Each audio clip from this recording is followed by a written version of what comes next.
may be cold outside, but we're going to warm you up inside in the Fox 43 kitchen this morning. We got the crew from Olivia's. We got Chef Yanni. We got Adrienne. And we've got a delicious meal coming your way. Chef, what are we making? So when you say chicken Milanese, you're like, first of all, what's that second word? Milanese? What's he saying over there? All right.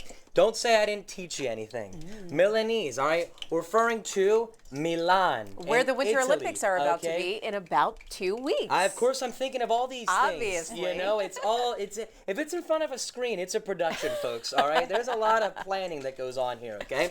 So, Milanese, similar to bolognese, okay? Bologna, Italy, okay? That's where it comes from. Now, bolognese dealing with ground meats, usually beef, usually pork. Chicken Milanese, you've seen it done with chicken, or you could use veal, but what it really refers to is the breading process that I'm getting ready to show you and the pan fry. Before I get on that, though, we're going to talk about some garbanzo beans and pigeon beans I got over here. I'm just going to do we're making a salad, chicken Milanese, traditionally. It's a chicken, like I'm showing you over here, Milanese. I'll pan bread it, and then it comes with an arugula salad. Now, from there, you can build your own. You can use your own imagination. You can get crazy, all right? So I got some beans on there. I'm going real simple with my seasoning. I got some granulated garlic, and I got some smoked paprika going on here. Okay, Mom, you've done a great job. Thank you so much. You're so welcome. Now put this in the oven. Okay, you're gonna roast those so they get a little crunch. All right. Now I've shown you how to do this, but I'm not gonna stop until I'm 100% sure that you know exactly how to do this. Now we got dry and we got wet. We're going to designate a hand for dry, and we're going to designate a hand for wet. My right hand is going to be the dry hand. So right hand's dealing with the flour and the Italian breadcrumbs that I got going over here. This is Olivia's fresh-made bread daily.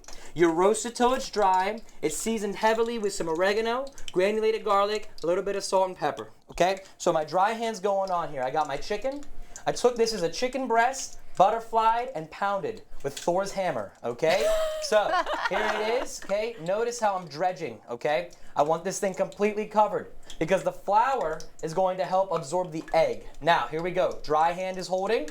Here I go into the egg, okay? Now, I switch to my left hand. This is designated for the wet. This egg is already absorbing into the flour so well. You see how it's completely coated. You no longer see any white from the flour. You see a thing covered in egg.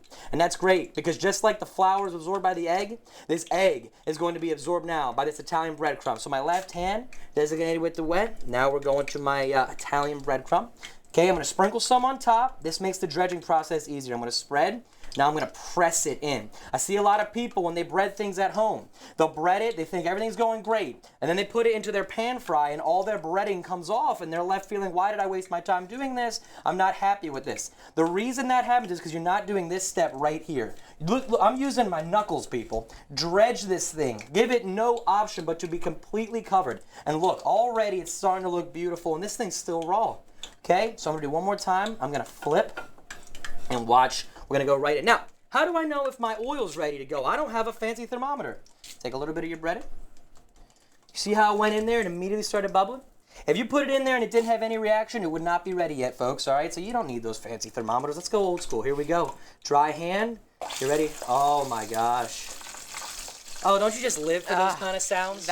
I mean, are you joking? Something fried? Yeah, I do live for that. That's for sure. Yeah. And I will say, I have been using your tip instead of the canned breadcrumbs. I have been using bread that is dried up and adding more spices, and it does make a world of difference. Yeah, it really does. Little things make a big difference in cooking. Just elevate. Yes. See, we're learning here. You're basically opening a restaurant in your own house when you take your advice from Yanni. Exactly. All right, exactly. We're going to be back in the Fox 43 kitchen in just a little bit to complete your Talk trip about that salad. to northern Italy. Yeah, with a little salad. Okay? That's coming up.